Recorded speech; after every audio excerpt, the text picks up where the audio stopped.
पट्टी नको बांधू तू डोळ्यावर न्याय देवते, उघड आता डोळे आणि न्याय होऊ दे निपक्षपणे.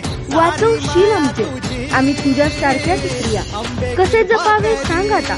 म्हणून उघड आता डोळे आणि कर रक्षण आम्हा लेखी बाळींचे. आवाज उठा अब शस्त्र उठा, अब अश्रु नहीं तू आग दिखा. पैरों में तुझको रोंदे जो उसको करके तू खाक दिखा.